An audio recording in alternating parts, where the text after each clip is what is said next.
اس موجودہ حالات میں اس بینچ میں بیٹھنے کے لیے فٹ نہیں ہوں۔ اور اس کے بعد وہ مزید بھی کچھ کہنا چاہ رہے تھے، لیکن چیف جسٹس نے جو ہے کورٹ روم کے اندر ان کو کہا جی آپ کا بہت شکریہ۔ چیف جسٹس یہ ریمارکس دیتے ہوئے تھوڑے سے آپ دیدہ ہو گئے۔ جسٹس مظاہر نقوی کو شامل کرنا کسی کو خاموش پیغام دینا تھا۔ کتنے رکنی بینچ بنا یا ٹوٹا اس میں مت جائیں، ایسا کر کے آپ ہماری حدود میں مداخلت کر رہے ہیں۔ مجھے ڈر لگ رہا ہے کہ حالات جو ہے نا کس نہج کی طرف جا رہے ہیں۔ دونوں سائڈ سے اب جو ہے نا وہ فل تھروٹل کے ساتھ لڑائی ہوگی، کوئی لحاظ لوز کوئی نہیں کیا جائے گا۔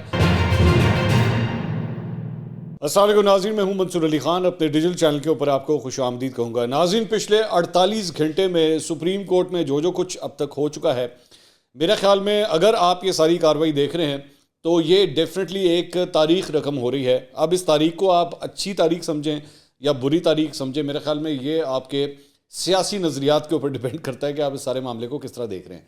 لیکن definitely this is history in the making. میرا نہیں خیال کہ اس کا ویسے کوئی اچھا جو ہے نا وہ کوئی افیکٹ آ رہا ہے۔ نارملی ججز کے درمیان اختلافات ہوتے ہیں، لیکن اتنے آبویس طریقے سے سب کے سامنے جو ہے وہ عیاں ہو جائیں، میرا خیال میں بہت کم اس طرح دیکھنے میں آتا ہے۔ پچھلے 48 گھنٹے میں الیکشن کے حوالے سے جو سو موٹو نوٹس لیا گیا تھا چیف جسٹس آف پاکستان کی جانب سے، اس کا بینچ اب 2 دفعہ ٹوٹ چکا ہے۔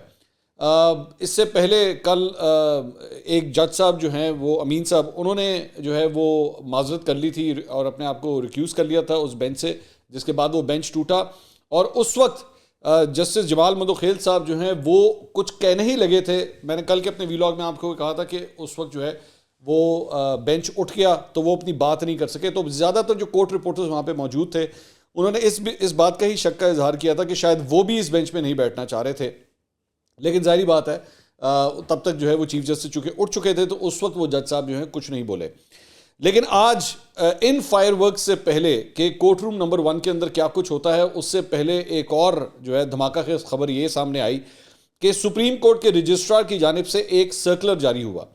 اس سرکولر میں جو ہے وہ قاضی فائز عیسیٰ کی سربراہی میں جو 3 رکنی بینچ تھا، اس کے سو موٹو کیسز کی سماعت روکنے کا جو حکم تھا اسے لاگو نہ کرنے کے حوالے سے جو ہے وہ سرکولر کے اندر تفصیلات شیئر کی گئیں۔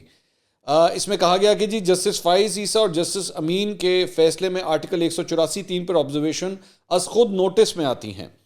2 رکنی بینچ کا فیصلہ صحافیوں سے متعلق از خود نوٹس کے 5 رکنی بینچ کے فیصلے کے منافی ہے اور 2 ججز کا فیصلہ قانونی طور پر لاگو نہیں ہوتا۔ اس میں کہا گیا کہ 2 ججز کا فیصلہ 5 رکنی بینچ کے فیصلے کے برعکس ہے۔ 5 رکنی بینچ قرار دے چکا ہے کہ از خود نوٹس کا اختیار چیف جسٹس کے پاس ہے۔ اس میں مزید کہا گیا کہ 15 مارچ کے فیصلے میں بینچ کی جانب سے از خود نوٹس لیا گیا جو بنتا ہی نہیں تھا، کیونکہ از خود نوٹس لینے کا اختیار صرف چیف جسٹس کے پاس ہے۔ اس میں مزید کہا گیا کہ 2 رکنی بینچ کے فیصلے میں جو بھی آبزرویشنز دی گئیں وہ قابل عمل نہیں ہیں۔ از خود نوٹس کا اختیار صرف چیف جسٹس پاکستان استعمال کر سکتے ہیں اور از خود نوٹس کا اختیار آرٹیکل 184(3) کے طریقہ کار کے تحت ہی استعمال ہو سکتا ہے۔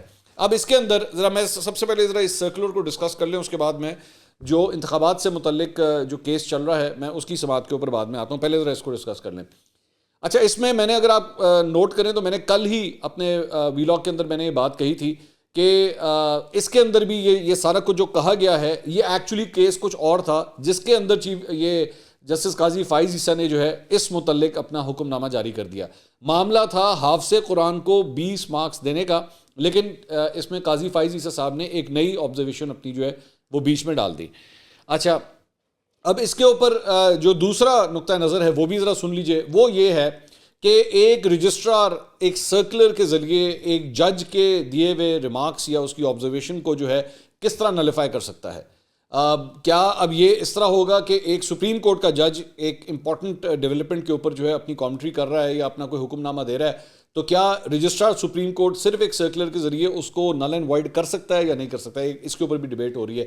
لیکن دوسری سائڈ کے اوپر یہ بھی بات ہے کہ جناب معاملہ کچھ اور ڈسکس ہو رہا تھا، ٹھیک ہے، جنگ جو ہے وہ ادھر چل رہی تھی، آپ نے فائر جو ہے وہ ادھر مار دیا، تو یہ بھی ایک نقطہ ہے جو ظاہری بات ہے ڈسکس ہو رہا ہے۔ لیکن حقیقت یہ ہے کہ پاکستان کے اندر تاریخ بھری پڑی ہے مختلف کیسز کے اندر کہ یہاں پہ کیس پیناما کا چل رہا ہوتا ہے تو بیچ میں سے اقامہ نکل آتا ہے اور اقامہ کی بنیاد کے اوپر جو ہے اگلے کو اڑا دیا جاتا ہے۔ یہ بھی ہوا ہے، نواز شریف کے ساتھ یہی ہوا تھا، جبکہ ایکچولی آج بہت سے قانونی ماہرین اس بات کو مانتے ہیں کہ اگر معاملہ پیناما کے اوپر ہی چلتا تو شاید نواز شریف اس وقت اس کیس میں نااہل نہیں ہو سکتے تھے۔ ہاں، ہو سکتا ہے بعد میں جب نیب کورٹس کے اندر وہ کیس چلتا اور وہ سرے سے ساری کارروائیاں ہوتی تو پھر شاید ان کیسز کے اندر بھی ان کی نااہلی ہو سکتی تھی، لیکن اس وقت ضروری یہ سمجھا جاتا تھا کہ جناب نواز شریف کو نااہل کرنا بہت ضروری ہے، اسی لیے اقامہ کا سہارا جو ہے وہ لیا گیا۔ تو تاریخ بھری پڑی ہے، لیکن اس کا مطلب یہ نہیں ہے کہ تاریخ میں اگر کچھ غلطیاں ہوتی رہی ہیں تو آج بھی اگر کچھ غلط ہو رہا ہے تو اسے غلط نہ کہا جائے۔ کچھ ایسا ہی کیس میں نے پہلے بھی کل بھی یہ بات کہی تھی کہ ڈوگر صاحب کا وہ جو سی سی پی او لاہور تھے ان کا کیس چل رہا تھا،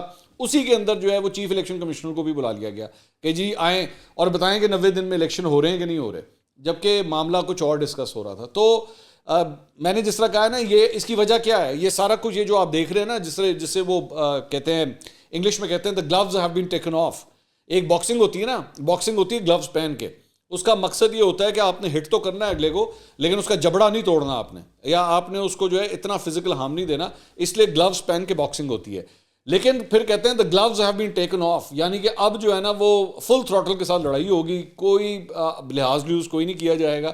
تو کہانی اور معاملات جو ہے نا وہ اب یہاں تک پہنچ چکے ہیں، جس کی وجہ سے اب یہ سارا کچھ ہو رہا ہے۔ اور میں آپ کو ایک بڑا اس میں ایک نیوٹرل پوائنٹ آف ویو، ایسے تو نیوٹرل جانور ہوتا ہے، لیکن میں پھر بھی ایک نیوٹرل پوائنٹ آف ویو آپ کو دوں، دونوں سائڈ سے جو ہے نا اب آپ دیکھیے گا کہ کیا طوفان بدتمیزی سٹارٹ ہونے والا ہے۔ میں جو اس کو میں دیکھ رہا ہوں اور مجھے ڈر لگ رہا ہے کہ حالات جو ہے نا کس نہج کی طرف جا رہے ہیں، کیونکہ میں اب تک یہ پولرائزیشن جو تھی نا، میں اس کو یہ جو پولرائزیشن کی بیماری ہے، یہ پولرائزیشن کی بیماری پہلے کمروں کے اندر تھی، ڈرائنگ رومز کے اندر تھی، خاندانوں کے بیچ میں تھی، فیملیز کے بیچ میں تھی، کزنز کے بیچ میں تھی، دوستوں کے بیچ میں تھی، ٹھیک ہے، ہماری اسمبلیوں میں تو تھی وہ تو تھی، لیکن پاکستانی عام عوام کے درمیان جو ہے وہ ان جگہوں تک یہ پولرائزیشن آ چکی ہوئی تھی۔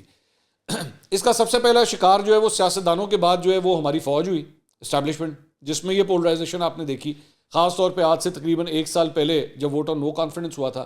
لیکن یہ پولرائزیشن ابھی تک سپریم کورٹ کا کمرہ جو ہے نا دروازہ کھول کے ابھی اندر داخل نہیں ہوئی تھی۔ اب انفارچونیٹلی معاملات اتنے کھل گئے ہیں اور اتنے جسے کہتے ہیں نا کہ بھونڈے طریقے سے سارے کھل کے سامنے آ رہے ہیں، جتنے بھی کردار ہیں، آل سائڈس، میں سب سائڈس کی بات کر رہا ہوں، کہ وہ کہتے ہیں ہن سانوں کوئی پرواہ نہیں ہے، ہن اسی اس طرح ہی لڑنا ہے، پاویں جو مرضی کر لو۔ لیکن اس کے اندر جو ایک سینٹٹی ہے اور ایک گریس جو ہے سپریم کورٹ کی، مجھے ڈر اس بات کا ہے کہ کہیں وہ ڈیمیج نہ ہو اس ساری صورتحال کے اندر۔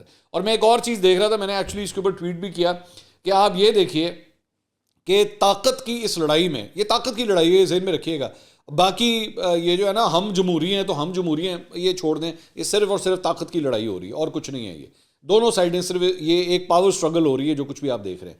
لیکن اس ساری چیز کے اندر نوٹ کیجئے گا کہ کسی عام آدمی کے لیے، ایک غریب آدمی کے لیے، اس کے کیسز کے لیے کبھی یہ دھینگا مشتی آپ کو نظر نہیں آئے گی، کبھی 2 دفعہ بینچ ٹوٹتے نظر نہیں آئیں گے، کبھی اس طرح کے سرکولر نکلتے آپ کو نظر نہیں آئیں گے۔ تو ناؤ یو کین امیجن کہ یہ پاور سٹرگل اتنی اگلی ہوتی جا رہی ہے کہ کھل کے سارا کچھ جو ہے وہ ہو رہا ہے۔ خیر، اچھا اب آ جائیے اس سماعت کے اوپر۔ سب سے پہلے جو خبر آئی وہ آئی جناب جسٹس جمال مندوخیل صاحب کے حوالے سے۔ یہ 5 رکنی بینچ پہلے تھا، جسٹس امین صاحب جو ہیں جب انہوں نے ریکیوز کیا اپنے آپ کو، تو کل تک پہلے یہ بات ہو رہی تھی، میں نے کل بھی یہ بات کہی تھی کہ ابھی تک کلیئر نہیں ہے کہ کیا اب یہ 4 ججز رہ گئے ہیں یہ کیس کو آگے لے کے چلیں گے، یا ایکچولی ایک نیا بینچ بنے گا، 5 رکنی نیا بینچ بنے گا، یا کیا ہوگا۔ تو ہوا یہی کہ جناب وہ 5 کرسیوں کے بجائے 4 کرسیاں پھر رکھ دی گئیں، اور 4 کرسیاں جو ہیں جس میں جسٹس جمال مندوخیل صاحب بھی شامل تھے، لیکن انہوں نے اس سلسلے میں اپنا ایک اختلافی نوٹ تحریر کیا۔ انہوں نے کہا کہ سپریم کورٹ کی جانب سے جسٹس انہوں نے جاری کیا گیا، اس اختلافی نوٹ میں جسٹس جمال مندوخیل نے کہا کہ حکم نامہ کھلی عدالت میں نہیں لکھوایا گیا، جو چیف جسٹس نے لکھا اس میں وہ کھلی عدالت میں نہیں لکھوایا گیا۔ انہوں نے کہا کہ جی حکم نامہ تحریر کرتے وقت مجھ سے مشاورت بھی نہیں کی گئی۔ اختلافی نوٹ میں انہوں نے کہا کہ جی مطالبہ کیا کہ جسٹس قاضی فائز عیسیٰ کے فیصلے کا کھلی عدالت میں جائزہ لیا جائے، لیکن جب وہ نہیں ہوا تو اس کے بعد انہوں نے بھی اپنے آپ کو جو ہے وہ اس بینچ سے ریکیوز کر لیا، اور انہوں نے کہا میرا خیال میں اس موجودہ حالات میں اس بینچ میں بیٹھنے کے لیے فٹ نہیں ہوں۔ اور اس کے بعد وہ مزید بھی کچھ کہنا چاہ رہے تھے، لیکن چیف جسٹس نے جو ہے کورٹ روم کے اندر ان کو کہا جی آپ کا بہت شکریہ، اور اس کے بعد وہ بینچ بھی ٹوٹ گیا اور سماعت پھر ملتوی ہو گئی چند گھنٹوں کے لیے۔ اب یہاں پہ پھر چہمہ گوئیاں سٹارٹ ہو گئیں، باہر بیٹھ کے سپریم کورٹ کے باہر جو ہے مختلف جو سیاسی رہنما تھے، اس میں خواجہ آصف تھے، مریم اورنگزیب تھیں، فواد چودھری تھے، یہ سب کے سب جو ہیں وہ اپنی اپنی کامنٹری کر رہے تھے، میڈیا سے آ کے انٹریکشنز کر رہے تھے، لیکن آبویسلی اب ماحول جو ہے بہت زیادہ ٹینس ہو چکا ہوا تھا، اور لوگ یہی دیکھ رہے تھے کہ اب مزید کیا ڈیولپمنٹس ہوتی ہیں، اب چیف جسٹس اس کے اوپر کیا کہتے ہیں۔ مطلب معاملات یہاں تک پہنچ گئے کہ عطا اللہ تارڑ سے جو ہے جب وہ گفتگو کر رہے تھے میڈیا سے تو وہاں پہ کسی نے ان سے سوال بھی کیا کہ جی یہاں پہ چیف جسٹس کے استعفے کی بھی باتیں ہو رہی ہیں. انہوں نے کہا کہ میں تو اس قسم کی بات نہیں کر رہا, لیکن ظاہری بات ہے لوگوں کے منہ تو نہیں آپ بند کر سکتے, لوگ اس قسم کی باتیں کر رہے ہیں. اٹ از انفارچونیٹ کہ بعض معاملات جو ہے نا وہ یہاں تک پہنچے کہ ایک چیف جسٹس کے اوپر جو ہے اب یہ کامنٹری شروع ہو جائے. اب اس میں مطلب سب سے بڑی بات آپ یہ دیکھیے کہ یہ پہلے وہ 9 رکنی بینچ بناتے ہیں چیف جسٹس, وہ 9 رکنی جو ہے وہ 5 رکنی رہ جاتا ہے, اس میں سے 4 ججز. اب یہ بھی ایک سوال ہے کہ وہ 4 ججز اپنی مرضی سے گئے تھے یا ان 4 ججز کو ایکچولی الگ کیا گیا تھا. مطلب وہ چیف جسٹس ایک بینچ بناتے ہیں, وہ ٹوٹتا ہے, پھر نیا بینچ بنتا ہے, اس کے بعد ایک اس کیس کے اندر بھی دوبارہ جو ہے وہ 5 رکنی بینچ بنتا ہے, 5 میں سے پہلے پھر ایک جج صاحب جاتے ہیں, پھر دوسرے جج صاحب جاتے ہیں, اور اینڈ میں صرف 3 جج رہ جاتے ہیں. So now you can see کہ کس طرح چیف جسٹس کے اوپر جو ہے ایک قسم کا عدم اعتماد جو ہے وہ ان کے فیلو ججز کی جانب سے جو ہے وہ کیا جا رہا ہے کہ یہ اقدامات اس طرح جس طرح چل رہے ہیں اس طرح چلنے نہیں چاہیے. جسٹس اعجاز الحسن اور جسٹس منیب اختر اب صرف یہ ان کے ساتھ جو ہے جج میں رہ گئے, اور انہی 2 کے اوپر بار بار یہی سوال اٹھایا جاتا ہے. اور اس میں آپ ایک اور جج جن کی آڈیوز بھی جو ہے مبینہ آڈیوز بھی سامنے آئی تھی, ایک ان کا نام بھی آپ ایڈ کریں, مظاہر نقوی صاحب, ان کا نام بھی اگر ایڈ کر لیں تو یہ کلیئر کٹ ایک نظر آ رہا ہے کہ جی دھڑے بازی ہو رہی ہے یہاں پہ, کہ یہ چیف جسٹس کا دھڑا جو ہے نا وہ یہ بن چکا ہے. اب ابھی بھی یہ جب جمال مدوخیل صاحب نے بھی اپنے آپ کو ریکیوز کیا تو اس کے بعد بھی جو ہے چیف جسٹس نے کہا کہ جی اچھا آپ بھی جاتے ہیں کوئی مسئلہ نہیں. 3 بندے, اب یہ 3 جو ہے نا یہ الگ نہیں ہوں گے, یہ 3 ایک ہی دھڑے کے لوگ جو ہیں وہ کنسیڈر کیے جاتے ہیں, اور انہی کے تحت جو ہے اب اس کیس کی سماعت آگے بڑھانے کا چیف جسٹس نے فیصلہ کیا. اچھا اب کیس کی سماعت میں جو ہے وہ کیا ہوا ذرا اس کو بھی ہم آپ کو بتا دیتے ہیں. سب سے پہلے جو ہے وہ چیف جسٹس نے کہا مسٹر اٹارنی جنرل اس سے پہلے آپ کچھ کہیں. جسٹس اچھا سوری یہ تو پورشن میں نے آپ کو سنا دیا ہے. ہاں سوری 2 بجے اس کے بعد کیس کی سماعت جو ہے دوبارہ سٹارٹ ہوتی ہے. 2 بجے سپریم کورٹ کے 3 رکنی بینچ سماعت کا آغاز کرتے ہیں تو پاکستان بار کونسل کے چیئرمین ایگزیکٹو کونسل حسن رضا پاشا روسٹرم پر آ جاتے ہیں. وہ چیف جسٹس پاکستان سے فل کورٹ بنانے کی استدعا کرتے ہیں. ٹھیک ہے, اب یہ دوبارہ ان سے کہا جا رہا ہے کہ جناب برائے مہربانی فل کورٹ بنا دیجئے, 15 ججز ہیں آپ کے پاس, 15 ججز کا فل کورٹ بنا دیجئے. تو چیف جسٹس عمر عطا بندیال نے کہا کہ آپ کو ہم بعد میں سنیں گے. حسن رضا پاشا نے کہا کہ بار کا کسی کی حمایت یا مخالفت سے کوئی تعلق نہیں ہے, اگر فل کورٹ بینچ نہیں بن سکتا تو فل کورٹ اجلاس کر لیں.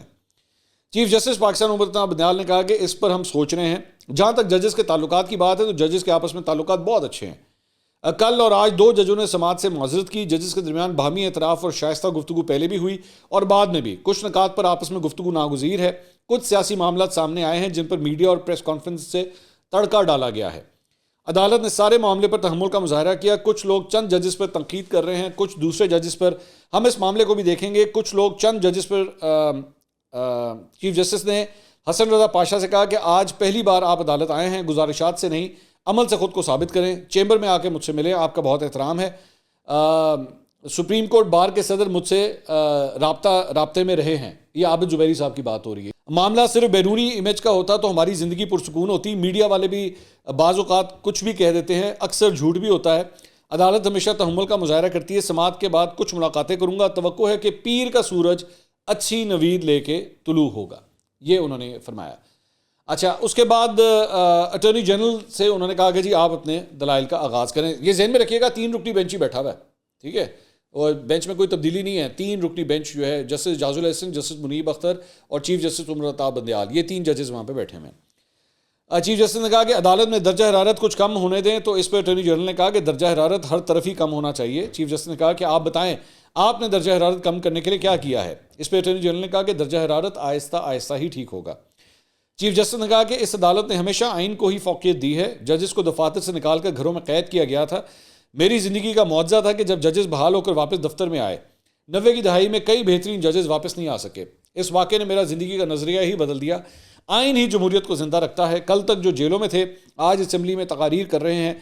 یہ جو ان کا جو ریمارک تھا نا, آج تک جو جیلوں میں تھے آج اسمبلی میں تقاریر کر رہے ہیں. مسلم لیگ نون اس کے اوپر بہت سخت تپی ہوئی ہے, اور ان کے جو فالوورز ہیں وہ اس کے اوپر بہت نکتہ چینی کر رہے ہیں کہ بیسکلی یہ چیف جسٹس نے ریمارک جو ہے وہ directly prime minister of Pakistan کو دیا ہے, کیونکہ آپ جانتے ہیں اس سے پہلے وہ نیب کی حراست میں تھے اور دیگر بھی ظاہری بات آپ پوری کی پوری مسلم لیگ نون اٹھا کے دیکھ لیجئے، Ahsan Iqbal, Khawaja Asif, Shahid Khaqan Abbasi, you name all these people, all of them were in the jail. تو مسلم لیگ نون اس ریمارک کے اوپر جو ہے بہت تپی ہوئی ہے. تو انہوں نے کہا کہ اس کی وجہ یہ ہے کہ وہ عوام کے نمائندے ہیں. چیف جسٹس نے کہا کہ اٹارنی جنرل صاحب دو چیزیں ہیں، پہلی 20 ارب روپے کی رقم کا بندوبست کرنا جو آپ آسانی سے کر سکتے ہیں، دوسرا سیکیورٹی ایشو ہے جس میں 50% نارمل اور 50% ایسے پولنگ اسٹیشن ہیں جو نارمل نہیں ہیں.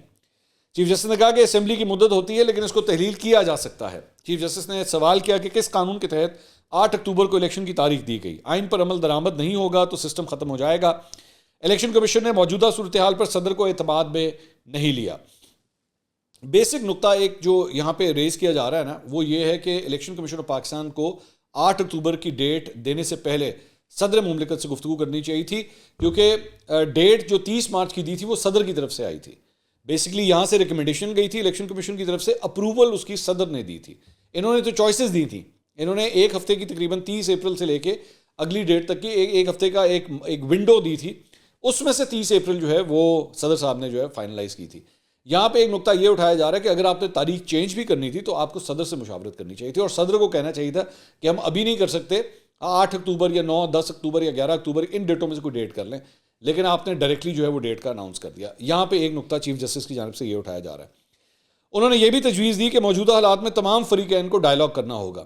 اچھا، چیف جسٹس کی میں نے چند ریسنٹ جو ان کے مقدمے رہے ہیں، 63A کا جس طرح ایک مقدمہ ہے جو پنجاب اسمبلی میں ووٹس کے حوالے سے تھا، یہ نا تھوڑا سا پنچایتی جو ہے نا کہ جی سب کو بٹھا کے نا معاملے کو ریزالو کرا لو، فیصلے سے بہتر ہے کہ کسی طرح یہ ساری پارٹیاں آپس میں بیٹھ جائیں. یہ اس کے اندر بھی ہم نے یہ دیکھا تھا بار بار کہ یہ کہا جاتا تھا اچھا آپ ایک کام کریں، آپ باہر چلے جائیں، آپس میں مشاورت کر لیں، 2 گھنٹے کے بعد پھر آ جائیں، پھر بات چیت کر لیں. یہ چیف جسٹس کی یہ کوشش رہی ہے، اور ادھر بھی جو ہے وہ انہوں نے کچھ اس قسم کی چیزوں کی طرف آج بھی انہوں نے اشارہ دیا. انہوں نے کہا کہ عمران خان یقین دہانی کو تیار ہے، حکومت کو کرانی چاہیے. یہ بھی چیف جسٹس نے کہا کہ عمران خان یقین دہانی کو تیار ہے، حکومت کو بھی کرانی چاہیے. اگر حکومت اور اپوزیشن کے مذاکرات ہونے ہیں تو ہم کچھ عدالتی فیصلہ دیکھ کر دن وقفہ کر لیں گے، لیکن اگر مذاکرات نہیں ہوں گے تو ہم آئینی فیصلہ کریں گے. اچھا، اب یہ جو ہے کہ اگر حکومت اور اپوزیشن کے مذاکرات ہونے ہیں، میں صرف ایک بات یاد دلاتا چلوں، عمران خان صاحب اپوزیشن نہیں ہے. یہ ذرا ایک بات، اگر آئینی ہی ہم نے بات کرنی ہے، عمران خان صاحب اس وقت اپوزیشن نہیں ہے. عمران خان صاحب اسمبلی کے اندر نہیں ہیں، اور ذہن میں رکھیے گا ان کے استعفے منظور ہو چکے ہیں اور پی ٹی آئی اسمبلیوں سے باہر آ چکی ہوئی ہے. تو یہ معاملات حکومت اور اپوزیشن کے درمیان اب نہیں ہے، یہ حکومت اور ایک احتجاجی سیاسی جماعت کے بیچ میں ہے. ایک ایسی احتجاجی سیاسی جماعت جو اپنے آپ کو اسمبلیوں سے باہر نکال چکی ہے. یہ بات ذہن میں رکھیے گا. آگے چلتے ہیں. انہوں نے کہا آپ کہیں گے کہ با اختیار فیصلہ ہے، ہر فریق کے ہر نقطے کا فیصلہ میں ذکر کریں گے. 20 ارب کے اخراجات پر پہلے عدالت کو بتائیں، ہم نے اخراجات کم کرنے کی تجویز دی تھی. اٹارنی جنرل نے کہا کہ آرڈر میں دوبارہ بینچ کی تشکیل کا کہا گیا. بینچ تشکیل دینا چیف جسٹس کا اختیار ہے، دوبارہ 9 رکنی بینچ بنایا جا سکتا تھا. اس پہ چیف جسٹس نے کہا کہ کتنے رکنی بینچ بنا یا ٹوٹا اس میں مت جائیں. وہی 4-3 والا وہ جو فیصلہ ہے اس کی بات ہو رہی ہے کہ اس طرف مت جائیں. ایسا کر کے آپ ہماری حدود میں مداخلت کر رہے ہیں. انہوں نے کہا کہ آئین ہی جمہوریت کو زندہ رکھ سکتا ہے، اور آئین 90 دن میں الیکشن کروانے کا کہتا ہے. 90 دن کا وقت اپریل میں پورا ہو رہا ہے. عدالت کے سامنے 8 اکتوبر کی تاریخ کا ہے. اگر صدر کو حالات سے آگاہ کیا ہوتا تو شاید صدر 30 اپریل کی تاریخ نہ دیتے. چیف جسٹس نے کہا کہ سماعت روکنے والے آرڈر پر ہم آپس میں بیٹھ کر بات کریں گے. چیف جسٹس نے کہا کہ ہمارے ایک ساتھی کا 2 سال ٹرائل کیا گیا، 2 سال کے ٹرائل کے بعد بھی کچھ نہیں نکلا. سپریم کورٹ میں آج بھی اتفاق ہے، طاقت کے ایوانوں میں بیٹھے لوگوں کو اندازہ نہیں سپریم کورٹ کتنا متاثر ہو رہی ہے. جسٹس مظاہر نقوی کو شامل کرنا کسی کو خاموش پیغام دینا تھا. جسٹس مظاہر نقوی کو شامل کرنا کسی کو خاموش پیغام دینا تھا. اب آپ خود ہی اندازہ لگا لیجئے کس کو خاموش پیغام دینا تھا. آج ججز کی آڈیو لیکس کی جا رہی ہیں. ہم بھی دل رکھتے ہیں، احساسات ہیں. اور اس کے بعد چیف جسٹس یہ ریمارکس دیتے ہوئے تھوڑے سے آبدیدہ ہو گئے. اب چند رپورٹرز کے مطابق آبدیدہ ہو گئے، چند نے کہا ان کی آواز بھر آئی. یہ میں آپ کے اوپر چھوڑتا ہوں، آپ نے ان میں سے کون سا مطلب اٹھانا ہے. یہ مطلب جو مختلف لوگ جو وہاں پہ بیٹھے ہوئے تھے نا، انہوں نے 2 مختلف زاویوں سے اس کو رپورٹ کیا ہے. تو میں آپ کے اوپر چھوڑتا ہوں کہ آپ نے آنسو نکالنے ہیں یا نہیں نکالنے، صرف آواز کے اوپر ہی آپ نے جانا ہے، یہ آپ کی مرضی ہے. انہوں نے کہا کہ اللہ کو حاضر ناظر جان کر کہتا ہوں کہ جو کیا پوری ایمانداری سے کیا. عرفان قادر صاحب اس کے بعد روسٹرم پر آ گئے اور انہوں نے کہا کہ اگر آپ جذباتی ہو سکتے ہیں تو ہم بھی ہو سکتے ہیں. میں مختصر بات مکمل کروں گا. چیف جسٹس نے کہا کہ آپ کو ہم بعد میں سنیں گے. تو عرفان قادر صاحب کے ساتھ جو ہے نا دوسری دفعہ یہ ہوا ہے کہ ان کو سننے کا زیادہ موڈ نہیں ہے چیف جسٹس کا. اٹارنی جنرل صاحب آپ کیس کی بات کریں, میں ادھر ادھر کی باتوں سے جذباتی ہو گیا تھا. ہے اللہ مطلب ان کے جذبات جو ہیں ان کو ٹھیس نہ پہنچے, میں یہی کہہ سکتا ہوں. اس کے ساتھ ساتھ فل کورٹ بنانے کی اٹارنی جنرل کی درخواست جو ہے وہ مسترد کر دی گئی, جو اٹارنی جنرل نے ایک دفعہ پھر سے کی تھی. اور اس کے بعد یہ سماعت جو ہے وہ پیر تک کے لیے جو ہے ملتوی کر دی گئی. جناب 11:30 بجے جو ہے وہ اجلاس ہوگا. تو جناب یہ ساری صورتحال ہے. ساتھ ہی ساتھ جہاں پہ یہ سارا کچھ ہو رہا ہے وہاں پہ آپ کو ایک اور خبر بھی دے دیں, وہ یہ ہے کہ اظہر مشوانی جو ہیں وہ گھر واپس آ گئے. یہ بھی آپ کو خبر دے دیں. تقریباً ایک ہفتہ جو ہے وہ ان کا ٹریس نہیں ہو رہا تھا, لیکن آج انہوں نے تقریباً 3:40 کے اوپر جو ہے وہ ایک ٹویٹ کیا ہے, اور انہوں نے کہا ہے کہ جی الحمدللہ میں ابھی بخیر و عافیت گھر واپس پہنچ چکا ہوں. ان 8 دنوں میں آپ کی دعاؤں, کاوشوں اور سپورٹ نے تعمر کے لیے ہمیں مقروض کر دیا ہے. جزاک اللہ. دعا ہے کہ ہمارے دیگر اسیر کارکنان بھی جلد اپنی فیملیز کے ساتھ افطاری کریں. یہ انہوں نے ٹویٹ کیا. تو دس از گڈ نیوز, اچھی بات ہے. لیکن میرے خیال میں معاملہ یہاں ختم نہیں ہونا چاہیے. پتہ ہونا چاہیے کہ آخر اظہر مشوانی تھے کہاں. اور اظہر مشوانی جو ہے میری دعا ہے کہ وہ کھل کے یہ بیان ضرور دیں کہ ان کو کون اٹھا کے لے کے گیا تھا اور وہ 8 دن کہاں پہ تھے. پاکستان کے لوگوں کو پتہ ہونا چاہیے کہ آخر کیا ہوا. اگلی ویڈیو میں دوبارہ ملاقات ہوگی. اللہ حافظ.